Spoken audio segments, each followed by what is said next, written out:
সাবেক এমপি শামীম ওসমানকে রাস্তায় প্রকাশ্যে গুলি করতে দেখা গিয়েছে। ও শামীম ওসমান শামীম ওসমান এ বেটা শামীম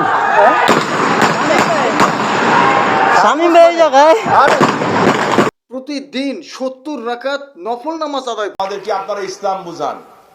আমরা কোরআন পড়ি না, 22 বছর ধরে তাহাজ্জুদ ছাড়ি নাই। ডেলি 70-80 রাকাত নফল নামাজ বেশি পড়ি আল্লাহর রহমত।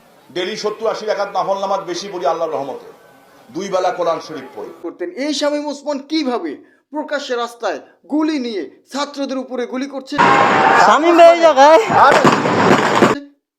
আপনারা কিন্তু ঠিকই শুনেছেন যে শামীম ওসমান সে কিন্তু রাস্তায় নিজ হাতে পিস্তল নিয়ে ছাত্রদের উপরে গুলি করেছে। ঘটনাটা ঘটেছে 19শে জুলাই নারায়ণগঞ্জের বঙ্গবন্ধু সড়কে। তিনি কিন্তু প্রকাশ্যে হাতে গুলি নিয়ে সন্ত্রাসীদের মতন একজন এমপি হয়ে, পার্লামেন্ট মেম্বার হয়ে তিনি কিন্তু ছাত্রদেরকে দমন করার জন্য ছাত্রদের উপরে নিজেই গুলি করেছেন। নারায়ণগঞ্জে যতজন লোক মারা গিয়েছে, যতজন ছাত্রছাত্রী মারা গিয়েছে, সকলের মৃত্যুর দায়ভার এই শামীম ওসমানকেই বহন করতে হবে।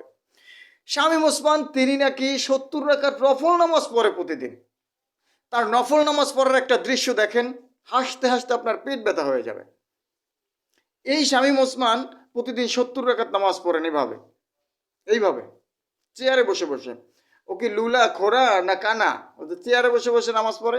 আচ্ছা যাই হোক, সেটা ওর ব্যক্তিগত ব্যাপার।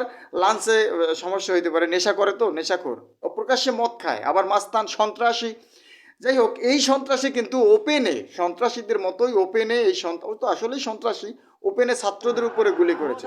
যেহেতু ছাত্রদের উপরে ওপেন গুলি করেছে আর ওর গুলিতে মানুষ মারা গিয়েছে, তাই ওর বিরুদ্ধে হত্যা মামলা অবশ্যই দায়ের করা উচিত। আর নারায়ণগঞ্জের ভিতরে যত লোক মারা গিয়েছে সকলের মৃত্যুর জন্য ওই শামীম ওসমান দায়ী থাকবে।